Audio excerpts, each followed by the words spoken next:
Yes, everybody, Russ and the West Ham Network. Hope you are all safe and well. Got my headphones on because I'm a bit cold. Look, can you see? Spend 10 minutes blowing. Yeah, it's a bit cold in the button bunker today, so I've got my headphones on to keep my ears cold, keep my ears warm, rather. Right, we are but a few hours away from the official beginning of the Potter era. So, as we always try and do, a couple of hours before, we try and predict the 11. Now, I think it's going to be quite difficult because obviously he's only one training session. So in reality, would he be able to get his points across in that one training session? So I would assume, and again, assume makes an ass of you and me, but there'll be a similar formation to what we've been playing before, possibly.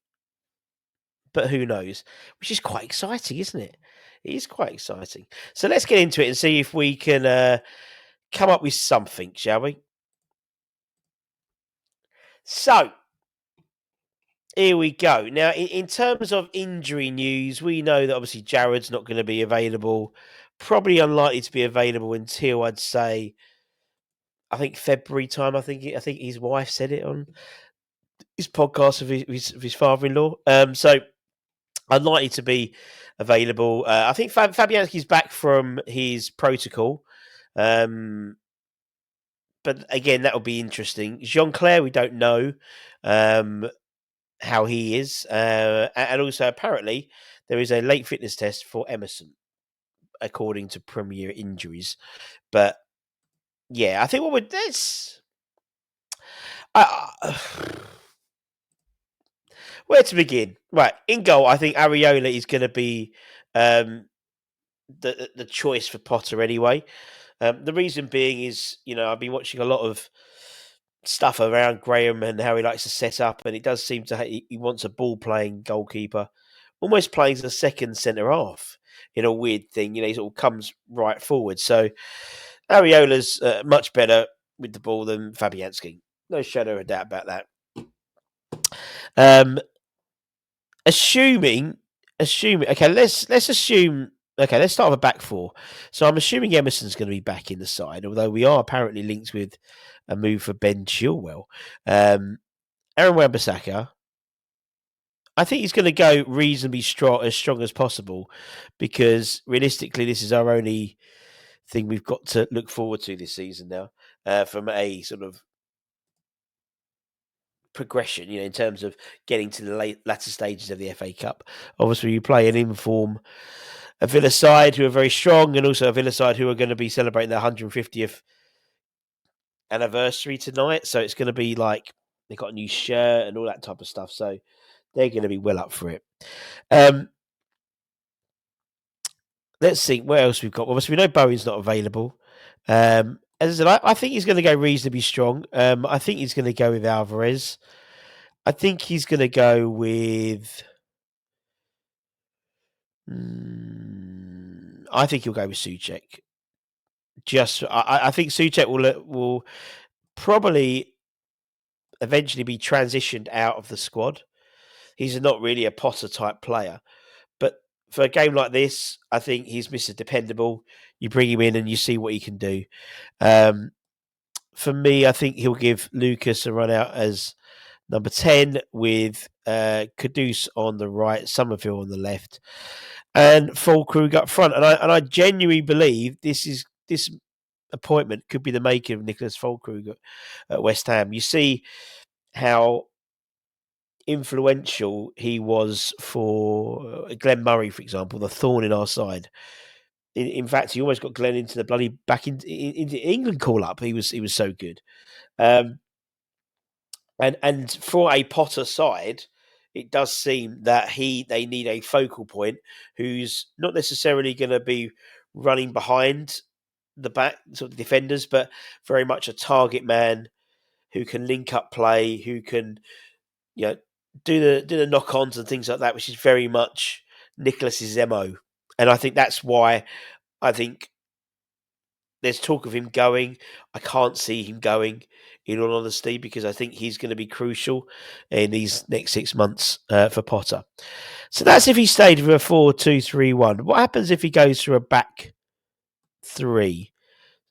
Let's take it all out with a back three. Now, I was watching a fantastic article video by I can't remember the gentleman's name, but it was a really, really interesting article about how West Ham could be set up under a Potter system. Um, and whether we see that today or whether we see it on Tuesday, I don't know.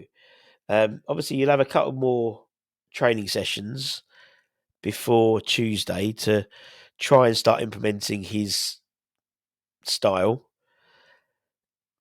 And in terms of a back three, what was quite interesting was this was what the gentleman mentioned as the as his prefer as in terms of a Potter back three. In at Wan-Bissaka, very good covering sort of right-sided player.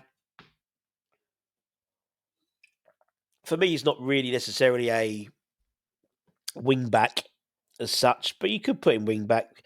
But what under the Potter system, he likes wing backs who are basically wingers.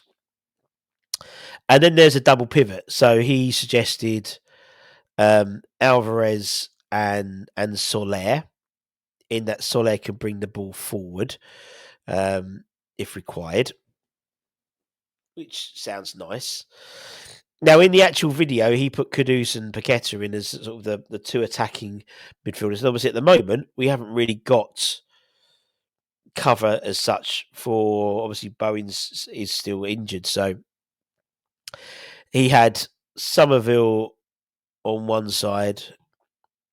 Then you'd assume you'd have Kudus on the other side if he's playing this system today. Then what he would probably do, how many players have I got? 4, 5, 6, 1, 4, 5, 6, 7, 8, 9. Yeah. What I would assume he'd probably do this is maybe something like that, or even push Soler up. No, I think he'd put. I don't know.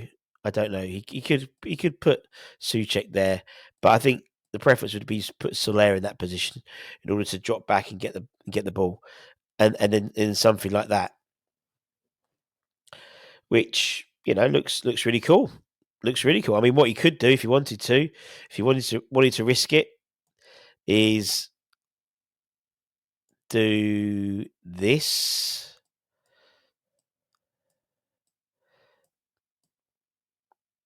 Let's do that. But then you do have the risk of putting Mavropanos. Yeah, we definitely need to bring in a new centre half. That's for sure. I think your guess is as good as mine in terms of how we're going to be set up tonight. I think he'll go reasonably. I think he'll go as strong as possible. He'll want to make an impression. Whether that impression entails playing his back three formation that he usually does, I don't know. Because that takes time to sort of gel. He's only had one training session, and so I would be more surprised if it's that than if it's not sort of the more traditional 4-2-3-1 that he has been playing, and that can transition in the game. I mean, even under Lopetegui, we got to a situation where we were playing three at the back. You could put Soufal in there maybe instead of Mavropanos. It depends really how confident he is with Mavropanos as that right-sided centre half. You could put Todibo there. You could move Kilman into the middle and put Cresswell left centre half. He's played that quite a bit. And then at least you've got another player who can take crosses, who can deliver from the left-hand side. Obviously, at the moment, that formation pretty much curtails Emerson's time at West Ham. And if you see the reports that he was looking at maybe bringing in sort of Ben Chilwell as well, I